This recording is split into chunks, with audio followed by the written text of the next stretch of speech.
What's up, cyberspace? It's Xero. I'm here to talk to you today about live music. You ever seen a band live? It is a very different experience than listening to an album, whether it's a record or a CD or a cassette. You know, when you see a band play live, the musicians are trying to put themselves out there, and they're sort of vulnerable in a way. They're putting their art out there for the world to see on display. And if it's well received by the audience, the members of the band feed off that energy and they start playing better and are more inspired. And the crowd will feed off of that energy and because the music's better and it sounds better and they get excited. And they really just feed off of each other, and a live performance like with an engaged crowd is amazing. I've seen a lot of different bands at a lot of different types of venues. I've told you before, I grew up in rural Ohio, West Virginia, and Pennsylvania. 45 minutes away from where I lived was Pittsburgh, PA. And I was super lucky where I live now. That Pittsburgh has always had a thriving music scene, whether it's punk bands, hardcore bands, jazz bands, blues bands, rockabilly bands. I mean, I could just go on, techno, like there's tons of live shows. There's a problem with venues here in Pittsburgh right now, but that's neither here nor there for the story. So when you go to a concert, you know, it's a big arena place. There's giant seats in a stadium kind of thing, and the band is set off on a stage. Sometimes down low, there's a flat area in front of the stage that has either seats or people standing. In both those scenarios, I consider that a concert. The band is playing to a room of people, like in a sit-down setting, at least partially. A show is a more intimate club venue type scenario where there are no seats, or very little if it's just like a bar or something like that, or a few tabletops. But generally everyone is standing either eye level with the band on the ground or with just a slightly raised stage. I've always loved intimate club shows more. You can interact with the band more. You see their raw emotions and stuff like that live. There's something to be said too about standing that close to the speakers and it being so loud. You know, tinnitus be damned, that feeling is pretty amazing. So I want to tell you about seeing my absolute all-time favorite band, whose shirt I just featured at the beginning of this video, Converge. I want to tell you about seeing them twice, the same show essentially 2 times, and how it went completely differently. So here in Pittsburgh there was a small venue called Millvale Industrial Theater. It was run by a dude named Manny Thiener. If you've been to punk shows in Pittsburgh since the 2000s, you know the dude. He's a very man-about-town kind of guy. Goes to everyone else's shows and is just a good dude, you know, a little eccentric, but, you know, a good guy. He managed to bring amazing big-name acts to this tiny little place in Pittsburgh, and we definitely appreciate that. At least I do. So Converge, if you've never heard their seminal album, Jane Doe, you should stop watching this video right now and Google Converge, Jane Doe, and listen to that album. I'll wait. Is that not amazing? Was that not the most raw, emotional album you've ever heard? Like, Jacob Bannon's vocals, like, if you're not into hardcore, it might be a little hard to take, but you should still be able to feel that emotion and rawness. The end of that album, man, oh, so intense. Anyhow, so the Millvale Industrial Theater, the first band was a small local band I hadn't heard of, and they were really good. The second band I'd also never heard of, called Between the Buried and Me. You know, it's a small club. We were moshing. Mosh pits are different in different cities and different towns, I've found out. In Pittsburgh, we do a nicer mosh pit, I guess, than other places. A lot of punk shows do circle pits, but that's not how this was. There's a lot of pushing and shoving and elbowing and stuff like that, but if someone falls down, you just grab them and pick them right back up, and everyone's there to have a good time. We're not doing ninja karate kick fights and stuff like that generally. But yeah, so Between the Buried and Me is playing, and they're rocking it. That dude's vocals are awesome. He's growling and screaming. The band is furious blast beats, super quick tempo stuff, furious tempo changes too, which I love all that stuff. And I was really into it, you know? And then all of a sudden, at like the peak of a song, the tempo cuts in half, and he starts like singing like a power ballad. I really didn't know how to take it, you know?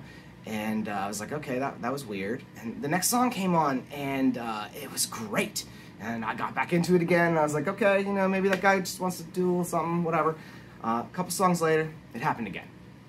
I'm like 17, 19 at this point, so dumb me. I start heckling the band a little bit, you know. My friends are kind of egging me on or being silly or whatever. And starts singing like that, and I get shoved, and I accidentally bump the mic stand, because I was right up front, you know, because it was a small club show, and you're there to see your favorite band. Of course you're going to be right up front the whole show. And I hit him in the face with the mic stand. He got like a bloody lip or something like that, and the dude, like, this big, tough guy, jumps off the stage and, like, comes down like he's gonna punch me, and he realizes I'm like a 17-year-old kid, and he just kind of, anger yells. You know, to his credit, didn't punch a young kid. Gets back up on the stage, you know, wipes the blood off his face and just finishes off their set or whatever.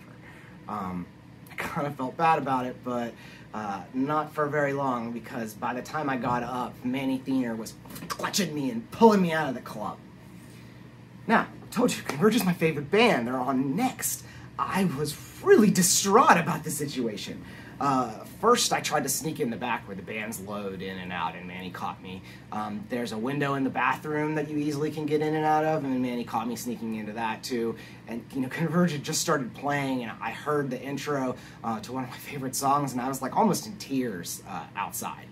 And, you know, I went in and I begged Manny. I was like, dude, I will stay in the back. You can hold my hand and hall monitor me if you want. Like, I'm gonna keep trying to get in. This is my favorite band. To his credit, he's a good dude, and he told me I could stand in the back, and he stood there right next to me. And I didn't cause a ruckus, and Converge rocked my face clean off. It was amazing. So, a couple years later, I hear Converge is coming back to town. At a different venue. This one is called The World. It used to be Metropole or Rosebud in the Strip District, if you've ever been there. It's a bigger place. They have a bar. I'm still not 21 yet at this point. I worked at Hot Topic at the time, and a bunch of my friends and I all went to the show. Some of them had been to that first Converge show with me. Other ones had just like heard the story or whatever. And we were there, and I didn't know the lineup again for the show. All I heard was Converge was coming. That's all that mattered to me. And Between the Buried and Me was opening for them again. So at the show, my friends like facetiously were like, "Oh, Xero, you gotta stay in the back the whole time." And they were like putting me in a fake full Nelson, like, "Oh, hold him back. He's gonna fight him again here on, he's gonna get kicked out." It was such a good time. But when Converge finally did play, I was ready, you know what I mean? And like so many other shows, I went right up front. And I kind of had to like push my way sort of to the side by the speakers, which if you've ever stood by a huge stack of like Marshall amp speakers, like it shakes your bones and your core, you know what I mean? And they played Jane Doe straight through. It wasn't the album they were touring for or anything like that, but like they played the whole album, and it was nuts, like unbelievable. At the end of the set, Jacob's covered in tattoos, you know what I mean? And his white shirt was like skeletoned onto his body. He just like fell back onto the stage and was like hyperventilating, out of breath. And if you know how Jane Doe ends, it's like a huge crescendo that ends in this nuts drum solo. And I wish I would have looked up the drummer's name, but man, like I didn't know if it was like my emotions from the show, the speaker, the pounding, furious blast beat drums, but my heart and my adrenaline were just pumping. It was like an out-of-body, like spiritual kind of experience, like stone cold sober. Just seeing a live band is amazing, and if you've not done it, you have to. When this world goes back to normal and we finally can get out there, like, you need to go see bands play. It's important. It's life-changing if you've never done it. Like I said, I was lucky to grow up in Pittsburgh, and we saw tons of great local bands play all the time. Basement shows, and we used to go to this place called the Brass Factory. It was a fake venue. It was an abandoned factory that was actually condemned, but I don't know why, but we got away with having shows there a lot. They would get canceled and like closed down by the cops, and we would wait an hour and we'd come back and do it anyways, quieter or something like that. Hole in the ceiling with snow falling down, no plumbing. But yeah, getting a little rambly here at the end. So, try to have a less crime-filled vlog this time. That was not my intent when I started this channel, but that's just how it has gone. A little violent, I guess, in this episode too, maybe. So, anyhow, if you enjoyed this, like, subscribe, hit the bell, comment down below what you want me to talk about next. Later.